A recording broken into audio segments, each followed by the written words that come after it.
A gente fez umas considerações assim a respeito do Evangelho do Reino, a respeito da ordem que o Senhor nos deu, mas trazendo uma abordagem assim em alguns aspectos que ainda não foram aprofundados. A gente vai aprofundar só um pouquinho mais. Baseado em 2 pontos principais, né? Aí eu vou falar aqui o primeiro, que vem de um pensamento que eu percebi que ocorre em algumas pessoas, né? O pensamento é esse: não devemos deixar de fazer o que Jesus ordenou, simplesmente pelo fato de ainda não termos atingido a perfeição ou a capacidade de não termos mais dificuldades em cumprir tais coisas. Veja, parece que ficou meio complicado, né? Mas eu vou quebrar aqui para entender. Olha. Não devemos deixar de fazer o que Jesus ordenou. Isso é fato, né? Jesus mandou, a gente tem a obrigação de fazer. E, muito menos ainda, deixar de fazer pelo fato de ainda não termos atingido a perfeição naquilo. A gente tem aprendido aqui, né, Deus tem trazido para nós a questão de obedecer ao ID dele, né, ao ID do Senhor. Aí eu fico pensando, rapaz, eu ainda preciso melhorar nisso aí, eu ainda não estou fazendo como deveria. E aí eu fico nesse pensamento, esse pensamento se estende por vários dias, e vem um e diz, a gente precisa obedecer ao Senhor, o ID do Senhor. Diz, é verdade, eu preciso, eu não estou bem ainda, preciso realmente fazer. Só que tem um problema, quando eu começo a fazer, eu não consigo, dá errado, eu me atrapalho, não consigo falar de Jesus para as pessoas, eu fico intimidado, não flui. Então eu evito essa questão. Será que essa tem que ser a nossa postura? Evitar, deixar para quem tem mais facilidade, deixar, assim, já que tem 90% da igreja fazendo, então dá para eu ficar aqui quieto porque eu não faço direito? Será que dá para ser assim? Sim ou não? Quem acha? Não, né? Mas certeza, se tem 99% da igreja fazendo, eu ainda preciso fazer? Sim. Então, aí vamos ver isso aqui, né? Vamos ver o que Jesus falou a Pedro, né? Para não se estender muito, Jesus orientou a Pedro a cuidar das ovelhas dele e dos cordeiros, mesmo depois de Pedro ter abandonado Jesus e negado ele. No mesmo dia, em um único dia. Está lá em João. É o que Jesus falou para Pedro. João 21. João capítulo 21, versículo 15. E depois de terem jantado, disse Jesus a Simão Pedro: Simão, filho de Jonas, amas-me mais do que a estes? E ele respondeu: Sim, Senhor, tu sabes que te amo. Disse-lhe: apacenta os meus cordeiros. Tornou a dizer-lhe outra vez, segunda vez: Simão, filho de Jonas, amas-me? Disse-lhe: Sim, Senhor, tu sabes que te amo. Disse-lhe: apacenta as minhas ovelhas. Disse-lhe terceira vez: Simão, filho de Jonas, amas-me? Simão entristeceu-se por ter lhe dito terceira vez: amas-me? E disse-lhe: Senhor, tu sabes tudo. Tu sabes que eu te amo. Jesus disse: apacenta as minhas ovelhas. Quantas ordens Jesus deu a ele aqui? Quantas ordens Jesus deu aqui? Pense melhor, pense melhor. Bom. Quantas ordens Jesus deu aqui? Uma. Quantas vezes, né? 3. Então veja que... Tá bom. Que Jesus, ele tinha uma ordem bem clara para Pedro desde o início. Porque ele chamou os discípulos dizendo como? Vinde após mim e eu vos farei. Já era antiga essa ordem. Eles já tinham essa ordem. de ir, seguir Jesus e pescar homens. E aí Jesus agora está reforçando, porque o que aconteceu? Pedro se sentia muito indigno pelo que ele fez. Ele disse, Senhor, eu lhe neguei 3 vezes. Aí Jesus apareceu ali para eles, ressuscitado, comeu com eles, e na conversa ali, num ambiente bom, aí ele pergunta, Pedro, você me ama? Pedro é obrigado a falar, né, que ama. Jesus perguntou. Aí ele, beleza, então cuide das minhas ovelhas. E depois ele pergunta de novo, a mesma pergunta, recebe a mesma resposta. Na terceira, Pedro já fica, aí tem coisa, aí deve... Acho que ele quer me ensinar alguma coisa. Senhor, eu não preciso dizer de novo, porque o Senhor sabe de tudo. O Senhor sabe que eu te amo. Então, Pedro, eu sei que você me ama e você sabe que me ama. Então, faça o que eu estou mandando. Cuide das minhas ovelhas. Ou seja, irmãos, Monteiro, né, ele já trouxe nos DIPs, a gente vendo ali, estudando, assistindo vídeos, a gente compartilhando e vendo irmãos que não negam a Cristo por nada. Irmãos que debaixo de sofrimento, tortura, perseguição, prisão e risco de morte, eles não negam a Cristo. E muitos morrem na esperança da salvação. Pedro, diferentemente desses irmãos, negou a Cristo. E foi uma vez não, foi 3. E não foi ao longo de anos não, foi num dia só. E não só negou não, mas jurou, em nome de Deus, que não conhecia ele não. Não sei quem é não sei, nunca vi esse homem não. Negou, insistiu, teimou, não. E começou a perjurar, não conheço não. Então não foi uma negaçãozinha assim, não. Foi abertamente, bem claramente. Então, irmãos, isso me ensina o quê? Que quando eu estou lá na escola, e aí eu fico meio inseguro, meio intimidado e não consigo falar direito de Jesus. Mas tem uma ordem clara para mim. Jesus me pergunta, você me ama? Então faça o que eu estou mandando. E o meu mandamento é ide e fazer discípulos. E aí eu estou naquela dificuldade, mas o mandamento permanece. Nunca o mandamento vai deixar de ser mandamento. Nunca eu serei liberado desse mandamento. Eu sou escravo de Cristo. Não dá para negar isso. E aí, se eu tiver o coração que Pedro teve, de fazer o que depois ele fez, porque o que depois aconteceu quando Pedro terminou de negar as 3 vezes e o galo cantou e ele lembrou do que Jesus falou? Mas como foi o arrependimento dele? Ele ficou meio assim, né? Poxa.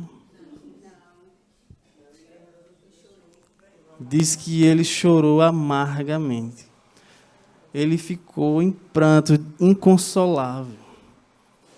Ou seja, nunca passou pela mente dele de negar a Cristo. Vocês lembram?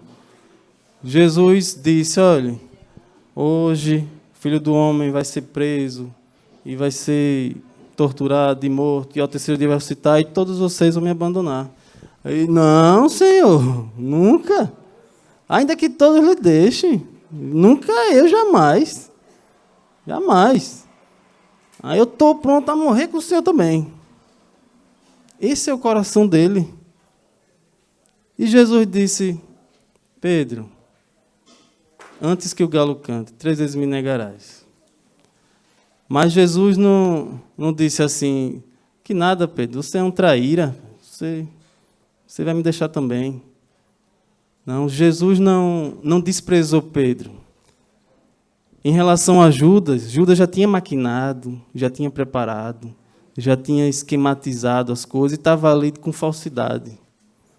Aí Jesus disse, olha, o que você tem para fazer? Faça logo. Não fica aqui de faz de conta, não. Eu sei quem é você e o que você vai fazer. E o que você está planejando, o que está no seu coração. Vai, se adiante. Agora com Pedro, ele disse: Pedro, quando te arrependeres, fortalece teus irmãos. Ele já sabia o que Pedro ia fazer e o que Pedro ia fazer depois de fazer a negação lá. Já sabia de tudo. Então ele sabia que Pedro era um verdadeiro discípulo, ainda mesmo fazendo aquilo que ele fez. Então vocês veem que a diferença está, não é no que sai da minha boca. Eu nunca neguei a Cristo. Será que não?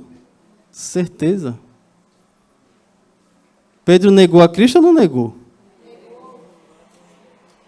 Negou com lábios. No coração jamais. Ele ficou acuado na situação. Ele viu aquela coisa e... Não, eu não conheço não. Na fraqueza humana. Na carne fraca. Na falta de noção do que estava acontecendo. Mas não foi do fundo do coração. O coração de todos aqueles discípulos, exceto Judas, todos os discípulos estavam em Deus. Na oração que Jesus fez em João 17, ele deixa bem claro: Pai, os que me deste, nenhum se perdeu, a não ser um deles, para que se cumprisse a Escritura.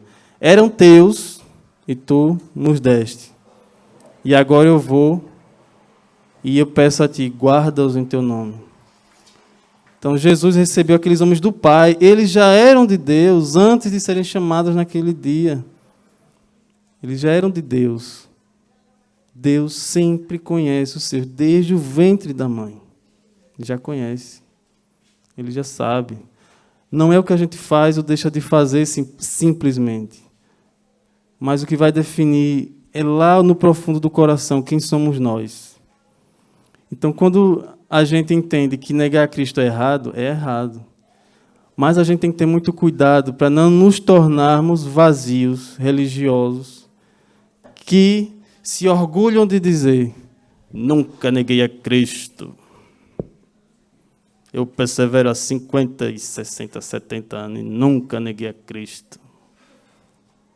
Aí o outro ali, rapaz, já teve vezes que eu disse que não era cristão, sendo cristão. Já teve vezes que o Espírito Santo disse: fale para esse homem, eu vou falar não. E ele reconhece que é falho, e aí se coloca na seguinte posição: Senhor, tem misericórdia de mim, que sou pecador. E aí Jesus deixa claro que esse vai alcançar misericórdia.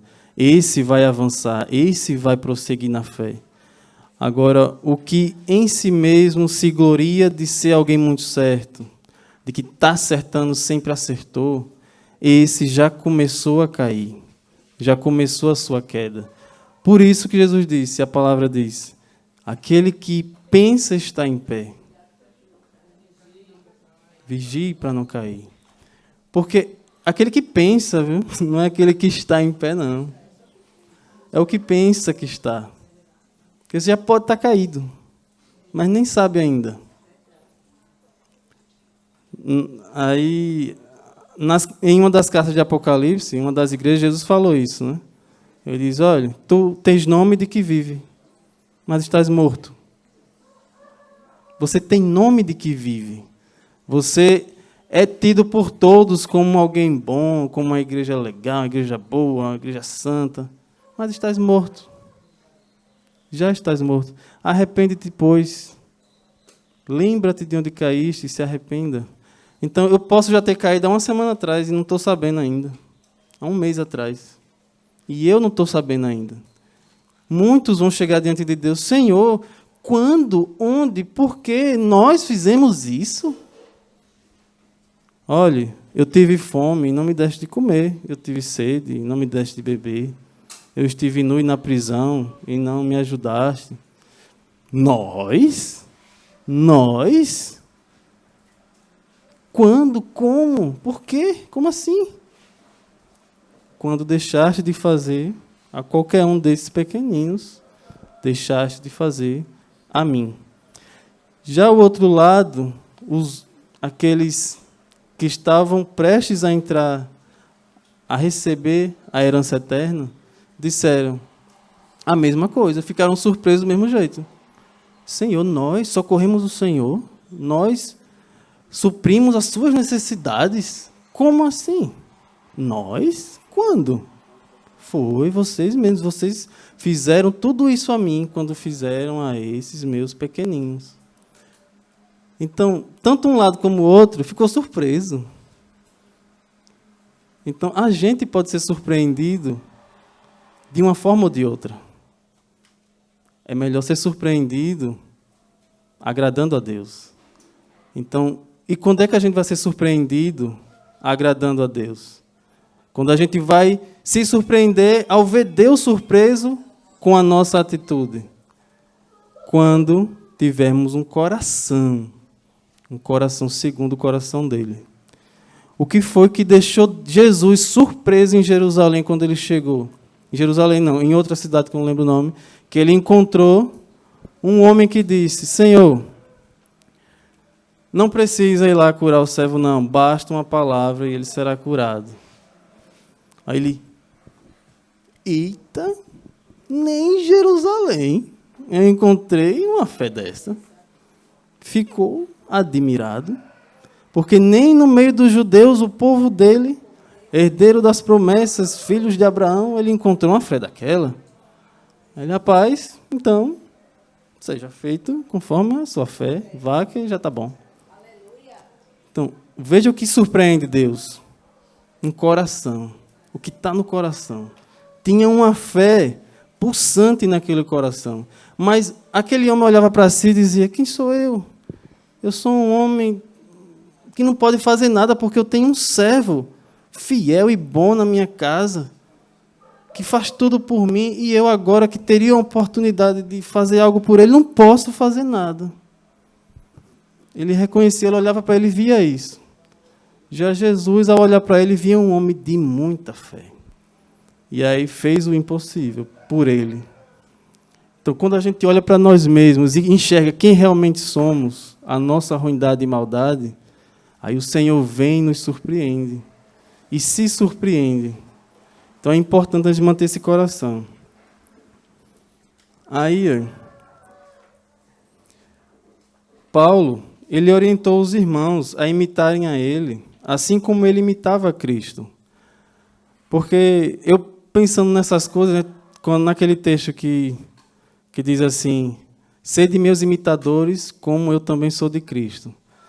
Mas a primeira vez que eu vi esse texto, eu fiquei, eita, Paulo era top, cara. Mandou imitarem ele como ele imitava Cristo. O cabo era, então, a cópia idêntica de Cristo. O cabo era... Se imitasse ele, estava imitando a Cristo. Ui, rapaz, será que um dia eu chego lá a ponto de conseguir dizer uma coisa dessa? Sejam meus imitadores. E aí aquilo ficava na minha mente. E por anos e anos, chegava nesse texto aí. Eita, rapaz. Paulo era demais. Como é que pode um negócio desse? Aí, em 1 Coríntios, vamos ver lá, 1 Coríntios 11:1. Sede meus imitadores, como também eu sou de Cristo. Aí aqui no mesmo 1 Coríntios, capítulo 4, do 9 ao 16, veja como nos ajuda a entender melhor o que está lá em 1 Coríntios 11:1. A gente lê 1 Coríntios 11:1, né? Sede meus imitadores, como também sou de Cristo. Em 1 Coríntios também, capítulo 4, do 9 ao 16, ele explica algumas coisas que nos ajudam a entender o que ele falou lá no 11. Ele diz assim, porque tenho para mim que Deus, a nós, apóstolos, nos pôs por últimos, como condenados à morte, pois somos feitos espetáculo ao mundo, aos anjos e aos homens. Nós somos loucos por amor de Cristo, e vós sábios em Cristo. Nós fracos, e vós fortes. Vós ilustres, e nós vis, ou seja, desprezíveis. Até esta hora presente, sofremos fome, sede, estamos nus e recebemos bofetadas. E não temos pousada certa. E nos afadigamos, trabalhando com nossas próprias mãos. Somos injuriados e bendizemos. Somos perseguidos e sofremos. Vá prestando atenção no relatório que ele vai dando de como é a vida de um apóstolo e daqueles apóstolos ali. Nos afadigamos trabalhando com nossas próprias mãos, somos injuriados e bendizemos, somos perseguidos e sofremos, somos blasfemados e rogamos. Até o presente temos chegado a ser como o lixo deste mundo e como a escória de todos. Esses eram os apóstolos, assim eles se viam. Ele agora vai explicar mais. Não escreva estas coisas para vos envergonhar. Então, para que ele escreve? Mas admoesto-vos como meus filhos amados. Porque, ainda que tivesseis 10.000 tutores em Cristo, não teríeis, contudo, muitos pais. Porque eu, pelo Evangelho, vos gerei em Jesus Cristo. Ele está dizendo aqui, olha, eu não estou falando isso para envergonhar vocês, mas eu estou falando como um pai que está cuidando dos filhos. Porque ainda que vocês tenham muitos mestres, muitas pessoas que ensinam, mas eles todos, nenhum deles gerou vocês em Cristo. Eu gerei vocês em Cristo. Então, antes deles, vocês precisam ouvir a mim, o que eu tenho a dizer. Aí é onde ele diz, no 16, admoesto-vos, portanto, aí chega então o fim da linha da mensagem dele. Aqui sejais meus imitadores. Então é imitar em quê? Na perfeição, na glória, na majestade de ser alguém que é perfeito em tudo. Amém? Então é imitar em quê? Tudo isso que ele falou antes. Ele quis se colocar como exemplo nessas coisas aqui. Nos afadigamos, trabalhando com nossas próprias mãos. Somos injuriados e bendizemos. Somos perseguidos e sofremos. Somos blasfemados e rogamos. E, até o presente momento, somos considerados como o lixo desse mundo. Nessas coisas ele está chamando, admoesto-vos, alerto vocês. Aqui, como meus filhos que eu gerei em Cristo, vocês façam como eu estou fazendo. O que eu estou fazendo? Eu estou sofrendo, mas não estou reclamando. Estou passando fome, mas não estou murmurando. Eu estou sendo desprezado, mas não estou buscando honra de ninguém. Nessas coisas. Sejam meus imitadores, como eu também sou de Cristo. Jesus também não sofreu tudo isso? Jesus não foi esbofeteado, caluniado, passou frio, passou fome, passou sede, passou um monte de coisa. E serviu de exemplo. Paulo estava olhando para Jesus nessas coisas. O Jesus homem, o Jesus servo, o Jesus humilde. O Jesus manso e humilde. A isso, ele me chama nós, chama aquela igreja, para imitar. Aí me abriu a luz. Rapaz, agora eu entendi. Agora está explicado. Antes eu tinha Paulo como o suprassumo da perfeição, daquele cara assim que acerta tudo. E por isso eu estava dizendo, me imite porque eu acerto tudo. Mas não, ele estava dizendo, me imite porque eu estou me esvaziando e me humilhando cada vez mais, como o meu Senhor fez. Amém, irmãos? Vamos ver aqui em Filipenses 3,16. Veja o que o mesmo apóstolo fala para a igreja. Filipenses 3,16. Mas naquilo a que já chegamos, andemos segundo a mesma regra e sintamos o mesmo. Ele está chamando aqui para não recuar. Naquilo a que já chegamos. Onde estamos hoje? A gente deixou algumas atrapalhações para trás. Você consegue olhar para você e dizer assim, eu avancei um pouco. De um tempo para cá eu evoluí em algumas coisas. Se você consegue ver isso, enxergar isso em você, aí ele alerta aqui. Andemos segundo a mesma regra e sintamos o mesmo. Ou seja, vamos continuar fazendo a mesma coisa, então. Continuar avançando, indo para frente, sem regredir. Sede também meus imitadores, irmãos, e tende cuidado, segundo o exemplo que tendes em nós, pelos que assim andam.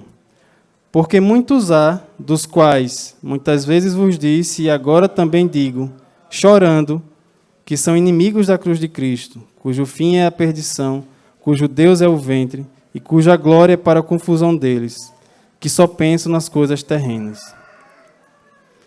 Então ele está alertando aqui para os irmãos não recuarem no que já avançaram e ter cuidado para seguir o exemplo daqueles apóstolos, para que façam sempre a comparação. Esse ensino, essa forma de viver, está de acordo com o que os apóstolos ensinaram e vivem? Se sim, beleza, vamos para frente. Se não, aí peraí, acende um alerta e confere e descarta o que não serve. Então, ser imitador, ele chama para isso, né? Ou seja, Paulo, mesmo sendo imperfeito, buscava a perfeição, mantendo os olhos em Jesus. Por isso chamou os irmãos a fazerem o mesmo. Da mesma forma, em Hebreus 6, do 9 a 12, a igreja é orientada a permanecer com o mesmo zelo e cuidado até o fim. Hebreus 6, do 9 ao 12. Mas de vós, ó amados, esperamos coisas melhores e coisas que acompanham a salvação, ainda que assim falamos.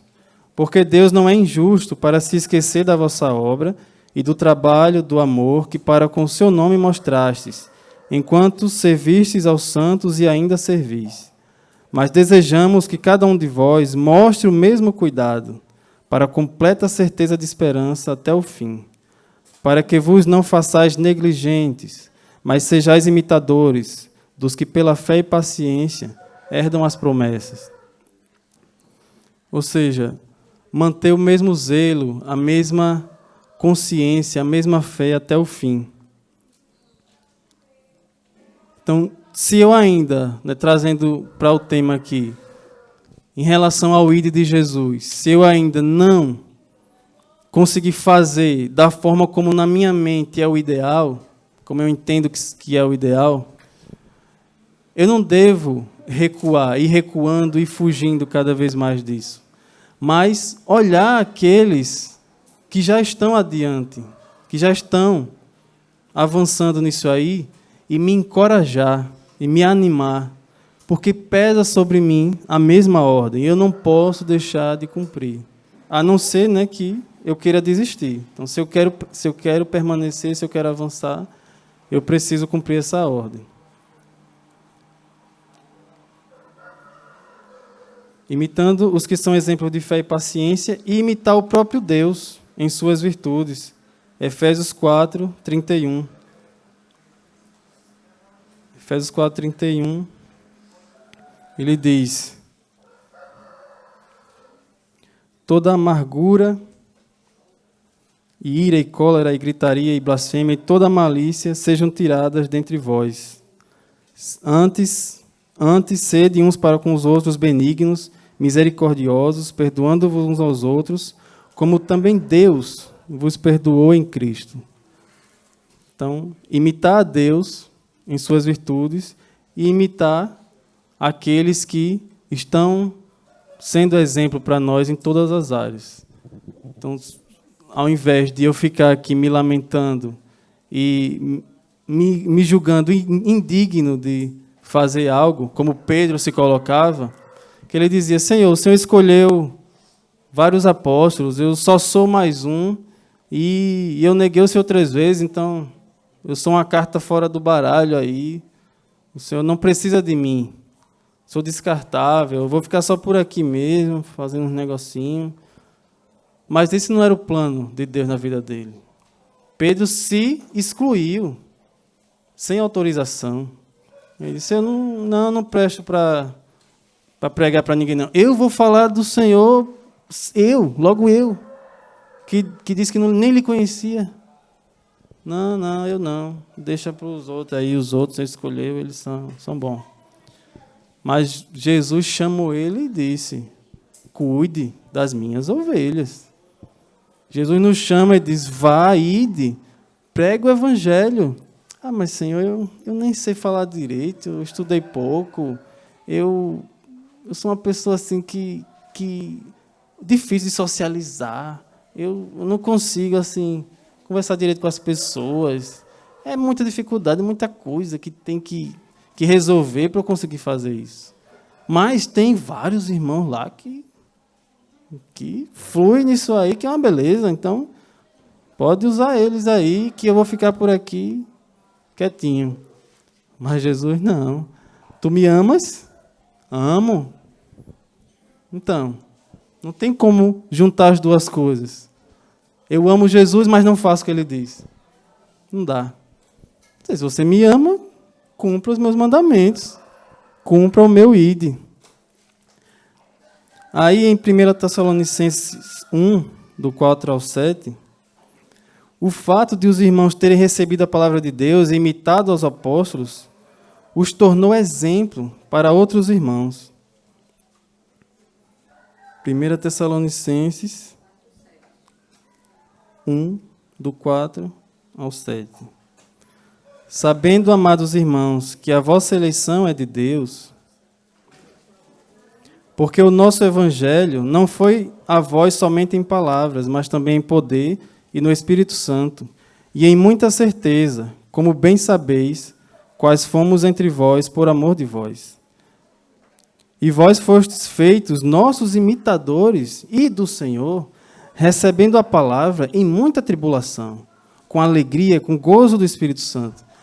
Então ele está dizendo, irmãos, vocês são de Deus mesmo, porque vocês foram feitos nossos imitadores. Porque assim como Deus nos fez participantes em vários sofrimentos semelhantes ao dele, ele fez vocês participantes de sofrimentos semelhantes aos nossos. Porque receberam a palavra em muita tribulação, mas também em muita alegria do Espírito Santo. De maneira que fostes exemplo para todos os fiéis da Macedônia e Acaia. Ou seja, eles conseguiram ser exemplo naquilo que Paulo tinha pedido para os coríntios também serem. Eles sofreram como Paulo sofreu, com paciência e com alegria no Espírito Santo. E em Filipenses 3:16 ao 18, Filipenses 3:16, 18, a igreja é orientada a não recuar a partir de onde já está, né? Como a gente já leu, a imitar a Paulo e a ter cuidado com todo procedimento que não estivesse de acordo com o exemplo de vida dos apóstolos, como a gente já viu. Mas aí fica aquela questão também. Tá, beleza, mesmo que eu não alcance a plenitude em alguma coisa, como a questão do ID, eu ainda não estou bem exercitado nisso, e não sou alguém que serve de inspiração, assim, de obra nessa parte, nessa área. Tá, eu, mesmo nessa condição atual, eu devo, de alguma forma, ajudar meu irmão nessa área que eu ainda nem consegui desenvolver? Será que eu tenho algum respaldo da parte de Deus para ajudar meu irmão em algo que nem eu mesmo consegui conquistar, consegui superar, que é uma dificuldade minha? O que vocês acham? Eu ainda não prego, perco muitas oportunidades, não prego para ninguém.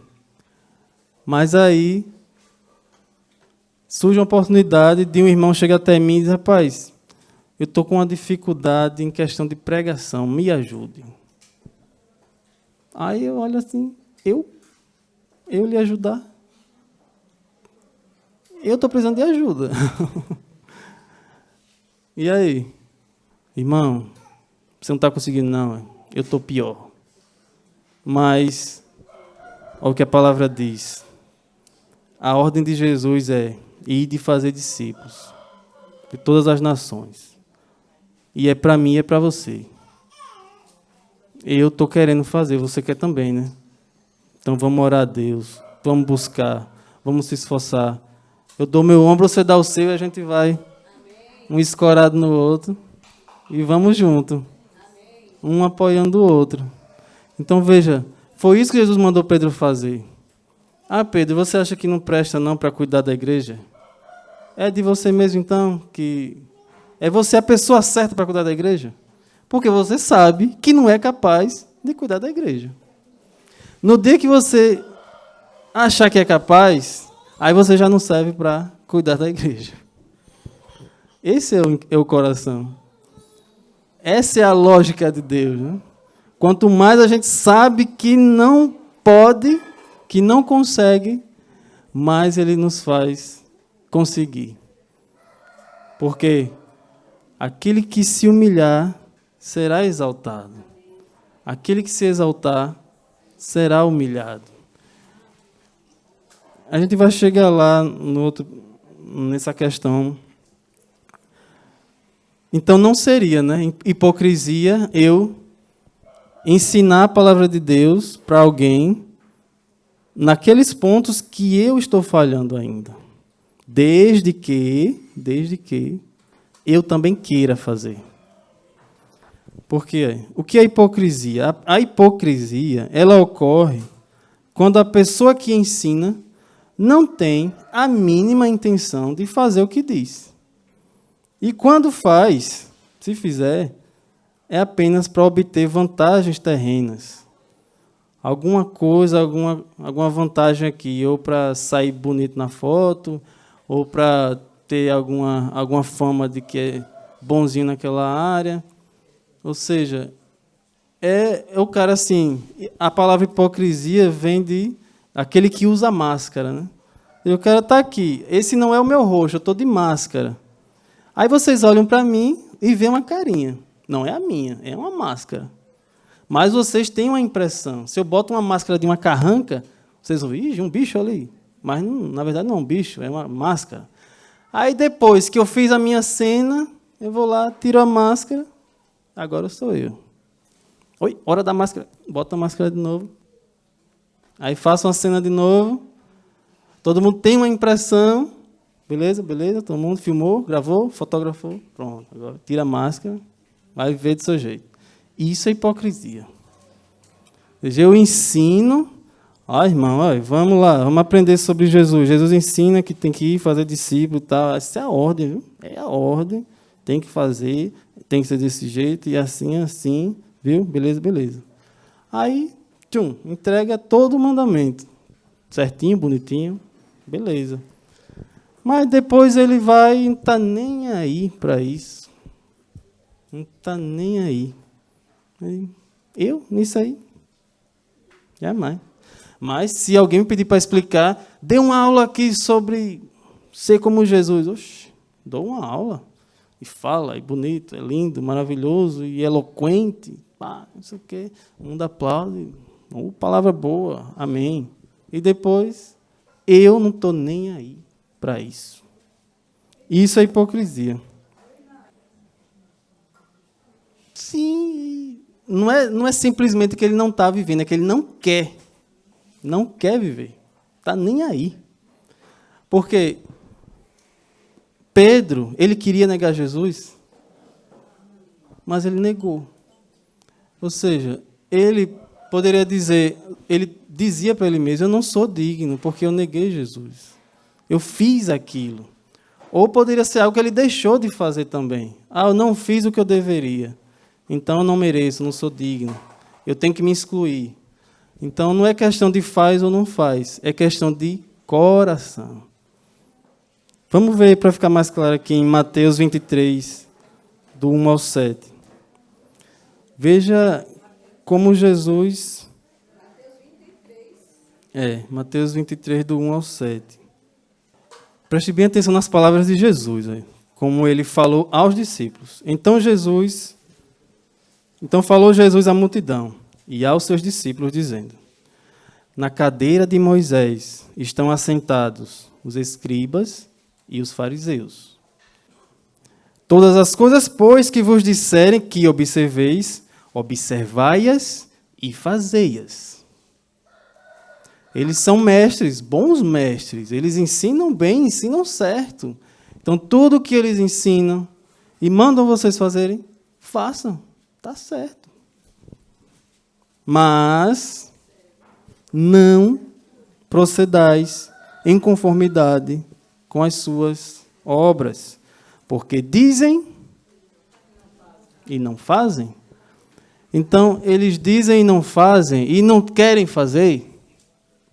Eles dizem, não fazem, e não querem fazer. Eles acham que na cabeça dele é assim, eu estou aqui na posição de quem manda, de quem ensina, de quem manda os outros fazer.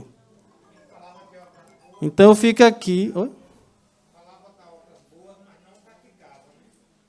Isso, falavam tudo certinho. Então, olha, vamos ver o que Moisés diz aqui. Ó. Moisés diz, faça isso, isso, isso. Então, você, façam isso aqui, isso. Aí todo mundo sai lá, tem que fazer, Moisés mandou. Tá. E eles? Guarda ali as escrituras, tá nem aí. Próximo sábado, vamos lá, fazer o que Moisés mandou. Moisés mandou você fazer isso. É isso aqui. Tá. E aí Jesus diz, olha, está ouvindo o que eles estão falando? Faça. Mas vê ele pela rua, vê ele numa casa, não faça o que ele está fazendo. Porque o que ele manda fazer, ele mesmo não faz. Aí Jesus explica mais. Pois amarram fardos pesados e difíceis de suportar, e os põem aos ombros dos homens. Eles, porém, o que fazem? Nem com o dedo querem. Não querem. Esse é o ponto. Como é que a gente se torna semelhante a eles? Como é que a gente imita esses fariseus? Se eu ouço, aprendo, vejo, sou ensinado, tudo mais, e eu, no final das contas, não quero. Não quero. Não é questão de eu não consigo. Não é questão de que eu estou com dificuldade, não é questão de que está difícil, que eu me esforço e me atrapalho. Essa não é a questão. A questão é que eu simplesmente não estou nem aí, não quero. Pode me ensinar, me ensine, que eu não quero. Vai acontecer o quê? Nada. Na minha vida não vai acontecer nada. Por quê? Coração. Meu coração não está nisso. Eu quero outra coisa. Se eu quero outra coisa, não adianta você querer empurrar isso em mim. Aí eu posso, nisso, ter nome de que vivo, porque eu estou sentadinho aqui aprendendo, igual os demais. Porque pode ter aqui pessoas que querem e que não querem. Como é que Monteiro vai saber? Como é que Monteiro vai saber se eu quero ou não? O que ele está ensinando? Aí ele ensina aqui, ó, irmãos, a gente... Tem a palavra de Deus aqui que ensina que a gente tem que ir fazer discípulos. Aí eu no meu coração, entendi. Mas não quero não. Não vou fazer isso não. No meu coração. Estou aqui. Ouço com atenção, mas aí no meu coração já estou decidido. E Jesus sabe. E aí vai passar 1 década, 3 décadas. Se permanece isso, eu não vou fazer discípulo nenhum. Nunca, jamais. Isso é não avançar. Isso aí é você ficar parado. E a orientação do apóstolo é, naquilo que já conseguimos, permanecer, conseguimos atingir, que a gente prossiga, que a gente desenvolva. Não é para recuar e nem para ficar parado. Agora, aí pior que isso, pior do que não querer, é você não querer e ainda dizer para o outro fazer. Aí você cai mesmo como discípulo desses caras aqui, desses fariseus. Aí Jesus continua dizendo, né? Eles atam fardos pesados, difíceis de suportar, e põem nos ombros dos homens. Eles, porém, estão nem aí para fazer. E fazem todas as coisas a fim de serem vistos pelos homens. Lembra? que a gente falou, que ou ele manda os outros fazer e não está nem aí, ou ele, de vez em quando, faz para poder, assim, né? Eu acho que eu vou ficar bonita aqui se eu fizer. Vai ser... Vão me aplaudir. Pode ser que eu até sirva de testemunho lá na igreja. Quem sabe? Ah, rapaz, negocinho... Vou pregar para esse carinha aqui, para, quando chegar lá na reunião, eu dizer, eu preguei para o carinha, e foi assim, foi massa e tal. E aí eu prego. E aí, na hora que ajunta todo mundo, aí eu venho aqui empolgado e falo que eu preguei, e aconteceu isso, e foi maravilhoso, e teve isso, teve aquilo. Mas isso aí não serve para nada. Para Deus está tudo contaminado. Porque eu nunca quis pregar para ninguém. Eu preguei naquele dia porque eu queria receber uma glóriazinha aqui. Eu queria receber um aplauso. Eu queria me passar por bem na fita e ficar um negócio legalzinho. É um perigo imenso isso aí. Aí o que é que eles gostam? Obrigado. Eles gostam... Veja o que aqueles homens faziam, de vez em quando eles gostavam de fazer para serem vistos pelos homens. Eles, pois trazem largos filactérios e alargam as franjas das suas vestes, e amam os primeiros lugares nas ceias e as primeiras cadeiras nas sinagogas, e as saudações nas praças e os serem chamados pelos homens, Rabi, Rabi. Então, eles gostavam, por isso eles ensinavam, por isso era vantagem para eles cumprir algumas coisas ali que Moisés mandava. Ah, Moisés manda vestir uma roupa assim de sacerdote. Gostei, eu vesti. Porque eu de roupa de sacerdote, quando eu passar, aí a pessoa vai olhar para mim, Rabi? Aí, oi, Rabi. Mestre? Oi. Então aí todo mundo vai ver que eu sou um mestre. Então aquela obra ali não prestava para nada. Aí Jesus diz o que para nós? Vós, porém, não sejais chamados rabi, e vai orientando que essas coisas não se devem querer para si. Então, hipocrisia, irmãos, é isso. É você não querer fazer, primeira coisa, e ainda dizer com todas as letras e obrigar praticamente o outro de que isso tem que fazer sim, viu? Tem que fazer, viu? Faça, viu? Lá no retiro foi ensinado, viu? Cuidado, viu? E aí vai dizendo, faça, faça. E aí, depois ele está nem aí para nada. No entanto, quando a pessoa, mesmo em dificuldades, permanece com sinceridade, se empenhando em superar suas fraquezas, mantendo um coração puro diante de Deus, o que ele ensinar será válido diante de Cristo. Vamos ver 2 Timóteo 2, 1 e 2. Aí ele diz para Timóteo: Tu, pois, meu filho, fortifica-te na graça que há em Cristo Jesus. E o que de mim, entre muitas testemunhas ouviste, confia-o a homens fiéis, que sejam idôneos, para também ensinarem os outros. Veja, o que é que Paulo tem como pré-requisito para que alguém seja considerado capaz de ensinar o outro? Ele diz: Timóteo, se fortifique na graça que há em Cristo, e é o que você recebeu de mim, diante de muitas testemunhas, entregue a homens fiéis, e homens idôneos, para que estes também entreguem, ensinem outros. Então ele só precisava de duas coisas, ter a garantia de duas características: fiel e idôneo. Alguém que se mantém íntegro naquilo que recebeu. Ou seja, por exemplo, se eu tenho um carro, eu recebo de Monteiro o carro dele, pego o carro dele, e Monteiro diz: pegue meu carro, leve na casa de Flávio, entregue a ele. Entregue a ele em fidelidade. Seja fiel e entregue o meu carro lá. Aí eu Vou lá, pego o carro dele, entrego na casa de Jailton. Entrego na casa de Jailton, passa lá o dia, depois de Jailton dar umas voltas com ele, eu vou lá e entrego a Flávio. Eu fiz o que Monteiro mandou? Eu fiz, eu entreguei. Mas eu não fui fiel em fazer exatamente o que me mandou fazer. Ele disse, vai, entregue a um. Eu entreguei a outro, depois entreguei a um. Então eu dei o meu jeitinho e fiz do meu jeito. Ah, mas deu do mesmo jeito. Beleza, beleza. Será que beleza mesmo? Porque Jesus, lembra que Deus disse, Saul, pega o exército, acabe com os amalequitas lá.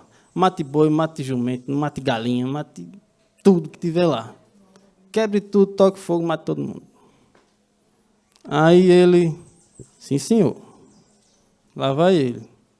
Chega lá, começa. Pá, pá, pá, pá. Aí a galera encontra lá uns boizinhos, umas ovelhinhas. Não, peraí. Esses aí, eu tive uma ideia. Pegue eles, vamos guardar eles. Para sacrificar lá para Deus, Deus vai gostar, rapaz. Deus vai gostar. Então oferece lá um sacrifício legal, assim, olha, uma festa, um sacrifício top, assim, para Deus, um boi gordo, umas ovelhas bonitas. Deus vai gostar. Aí, chega Samuel lá, e aí? Fez o que Deus mandou? Fiz. Olha, matei tudo, acabei com tudo lá. Sim, mas esse barulho que eu estou ouvindo de mugido, berro, esse negócio é o quê? Não, é porque isso aí a gente separou para poder sacrificar para Deus. Deus vai gostar, rapaz. Aí, como é, rapaz? A ordem foi, vá e acabe com tudo. Você fez o que Deus mandou? Você fez o que Deus mandou? Você separou? Deus prefere a obediência mais do que o sacrifício. E o obedecer é melhor que sacrificar. Mais prazer ele tem na obediência do que na gordura de bodes e carneiros, sei lá o quê. Então, por causa disso, você rejeitou a ordem de Deus. Deus também rejeitou você, para que você não seja mais rei. E mais, ele já escolheu outro. Ele já vou lá ungir aquele que ele já escolheu. Viu? Ele já sabia que você não ia fazer. Já está resolvido. Veja. Então, isso é não ser fiel. Então, Paulo está dizendo, confia a homens que sejam fiéis, homens que não dão uma maquiada, uma ajustada. Ao evangelho que Paulo trouxe, sei que está evangelho legal. Mas acho que dá para ajustar esse ponto aqui fica melhor desse jeito, esse aqui também, esse aqui. Aí passa. Aí ele fez o que Paulo mandou, transmitiu, mas não com fidelidade. Então não adianta. Idoneidade. E ser idôneo é ser responsável, ter noção da responsabilidade. É ser comprometido com o resultado daquilo que se espera dele. O que se espera de uma mãe e de um pai? Que seja exemplo para o filho, que cuide do filho, que seja inspiração para o filho, que conduza ele por bons caminhos. Um pai e uma mãe irresponsáveis é uma tragédia na vida dos filhos. Então, pais e mães inidôneos, irresponsáveis, atrapalham. Uma esposa, que a Bíblia fala como uma das principais características de uma esposa, ser idônea. Ou seja, ter zelo pelo lar, responsabilidade de cumprir as suas obrigações que Deus trouxe para ela. Isso é uma virtude fundamental para que a família, o casamento prospere. Se isso não acontecer, acabou-se. Então, da mesma forma, Paulo só está querendo essas duas coisas, fidelidade e responsabilidade com aquilo que recebe para poder transmitir com clareza, e a coisa não se dilua lá a ponto de ser outra coisa que não tem nada a ver com o Evangelho de Cristo. Isso tudo, irmãos, é para deixar claro assim, que o que me dá autoridade, me dá o direito de transmitir as coisas de Deus para o meu irmão, não é porque eu estou acertando, não é porque eu estou conseguindo, não é porque eu estou fazendo tudo 100%, mas é porque eu sou fiel e idôneo. Porque eu pego aquilo, quero fazer, me esforço, me empenho, me dedico, me esforço bastante ali para fazer, corro atrás, abandono as coisas que ficam para trás, prossigo olhando para o alvo ali, com perseverança, e aí eu pego as coisas que recebi, que eu sei que ainda não alcancei, e digo, irmão, está aqui o mandamento para mim e para você. Vamos lá nessa caminhada, vamos junto. Amém? Aí o apóstolo orienta Timóteo a transmitir os ensinos aprendidos a pessoas fiéis e idôneas, e não a pessoas que já tenham atingido a maturidade espiritual em todas as coisas. Então, à medida que vamos avançando em servir a Deus com sinceridade, Ele próprio vai nos ajudando a deixar para trás as coisas velhas e a prosseguirmos no processo de aperfeiçoamento. Está em Hebreus 12, de 1 a 3. Então, não adianta eu ficar me debatendo querendo acertar. Basta eu me desamarrar os pés e com fé ir. Como Jesus disse, Pedro, eu estou aqui andando nas águas. Aí Pedro disse, Senhor, se é você mesmo, mande eu ir. Aí Jesus dá a ordem, venha. E ele fez o quê? Senhor, mas a água está boa mesmo para eu ir? Senhor, certeza que se eu pisar não vou afundar não. Senhor, está tudo beleza, um raio vai me fulminar não quando eu pisar na água. Ele não ficou se preparando, se precavendo. Olha, segura o barco pertinho de mim, né? Se qualquer coisa eu pulo o barco novo. Não. Ele não ficou dando um jeitinho, se precavendo, se ajeitando para poder cumprir a ordem de Jesus. Ele estava no barco, eu disse, Senhor, manda eu ir. Ele, venha, hoje eu vou. Pronto. E aí, ele precisava se preparar em quê? Qual a preparação que precisava? Nenhuma. Só botar o pé para fora e ir. Então, Jesus disse, vai e faça discípulo. Eu vou fazer o quê? Beleza, fazer discípulo. Vou estudar. Vou estudar. Pronto, estudei. Agora eu vou orar. Vou orar. Orei. Agora eu vou falar com o irmão. Irmão, me ajude. Tá. Agora eu vou fazer isso aqui. Um monte de coisa. E agora eu estou pronto. Estou pronto. 100%. Agora eu vou fazer discípulo. Aí eu vou confiando nas coisas que eu preparei, que eu me resguardei ali. A minha dependência é total de quem agora? Do que eu consegui, do que eu conquistei. Eu vou na minha força, na minha fé. Vou no meu próprio entendimento. Não quer dizer que está errado fazer essas coisas, irmãos. Mas você pode fazer tudo. Mas quando você for, vá assim, Deus é quem vai fazer. Amém. Lembra? Eu trouxe esse negócio aqui, esse papelzinho, para falar com vocês. Mas aí eu vou ficar, não, está tudo sob controle, já tenho a mensagem. Não. Aí eu tenho que esperar Deus fazer, porque não dá para confiar em mim. Então, o cuidado que a gente tem que ter é com o coração, sempre, sempre, sempre. Coração. Não é simplesmente o exterior. O exterior muitas vezes não reflete exatamente quem somos. Quem aqui, os discípulos que Jesus escolheu para ser os apóstolos dele, era totalmente assim. Nada a ver, ninguém escolheria aparentemente aqueles homens, não. Um era odiado da nação inteira, Mateus, cobrador de impostos, ninguém queria chegar nem perto. Aí tinha uns pescadores analfabetos. Aí tinha lá um monte de gente atrapalhada e venha tudo.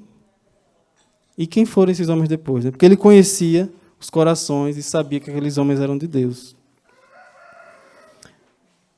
Então, à medida que a gente simplesmente decide ir na fé e vai, sem confiar em si mesmo, aí Deus entra na jogada e vai junto com a gente. Aí, para finalizar, irmãos, Ao final da vida de Paulo, ele tinha a confiança dele e esperança baseada em 3 coisas. É no texto que ele diz assim, né? Combati o bom combate, completei a carreira, guardei a fé. Quando ele diz combati o bom combate, ele expressa ali que as lutas foram todas travadas. E ele não recuou diante de nenhuma delas.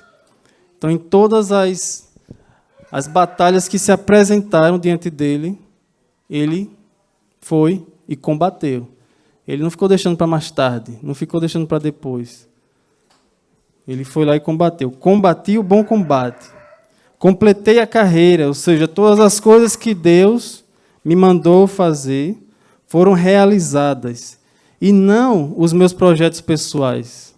Já completei a carreira.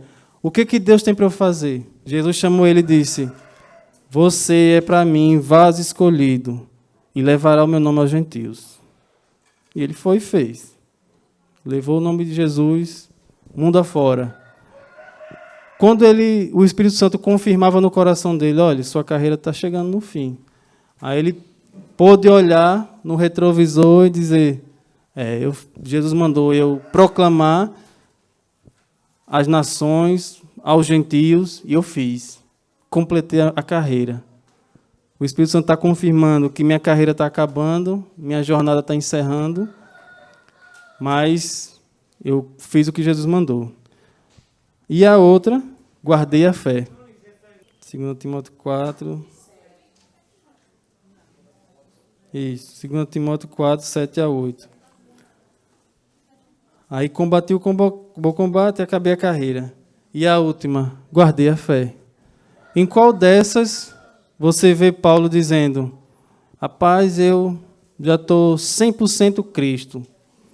Eu sou igualzinho a Jesus em tudo. A confiança dele não estava nisso. Quando ele diz, guardei a fé, ou seja, a mesma fé que eu tive lá no início é a fé que eu tenho agora. Só que a única diferença é que é uma fé maior, uma fé mais robusta, amadurecida. Não outra fé. Se tivesse transformado em outra fé, ele não teria guardado a primeira fé. Mas ele diz, eu guardei aquela fé. A fé que era assim, agora está assim. Mas é aquela fé. Aquela fé que eu tinha cresceu. Está aqui, comigo. Guardei a fé. E aí ele tem a esperança, desde agora a coroa da justiça me está guardada, a qual o Senhor, que é um justo juiz, me dará naquele dia. E não somente a mim, mas também a todos os que amarem a sua vinda. A todos os que amarem. Não é a todos os que reúnem, a todos os que fazem, a todos os que acertam, a todos que são top de linha. É os que amarem a Cristo e a sua vinda e clamam, né? Abba, Pai, vem Jesus, eu quero o Senhor, eu amo o Senhor. É esses, ou seja, os que têm um coração tranquilo e puro. Ou seja, não podemos deixar de ter um coração sempre disposto a servir aos irmãos em tudo. Ensino, oração, socorro, choros, jejuns, coisas materiais, tempo.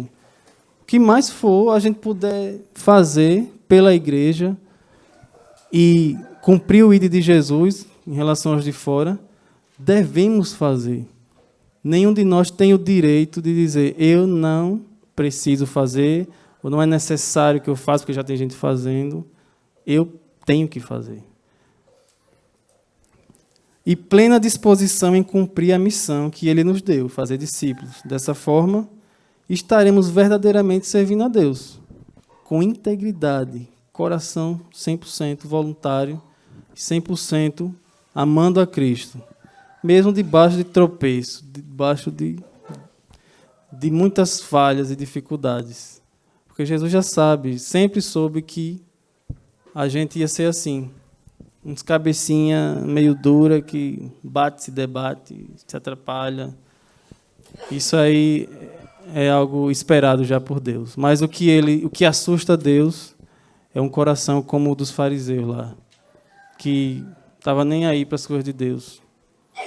e mandava os outros se virarem. Faça lá, tem que fazer. Só isso, irmãos. Que Deus abençoe. Obrigado pela paciência. Amados, quando a gente pensa, quando a gente lê sobre os discípulos de Jesus, a gente é levado a imaginar que todos eles eram homens formados, maduros. A gente tem essa impressão.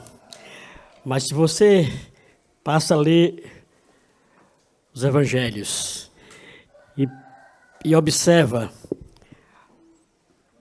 algumas abordagens de Jesus com eles, fica claro que eles não eram maduros. Não é que eles não eram tão maduros, é que uma boa parte deles não havia maturidade. Veja aí eles estão discutindo entre eles ali, e inclusive quem é o maior. E depois solicita que a mãe peça para que um deles sente ali à direita, outro à esquerda.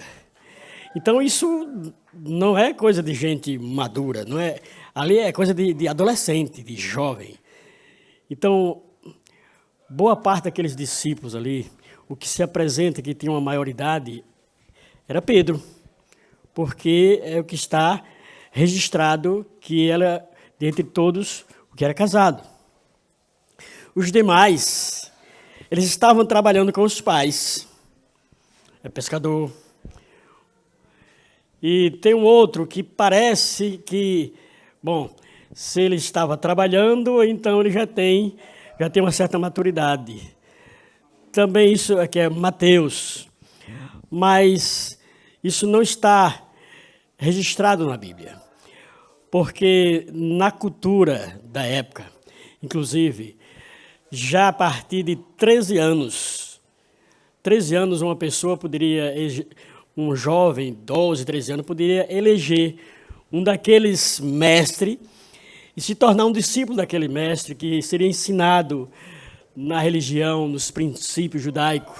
Então, apesar da Bíblia não registrar a idade, mas quando vai fazer um estudo, se percebe que à medida que eles foram, quando Jesus morreu, uma boa parte deles ali, eu creio que não tinha 25 anos.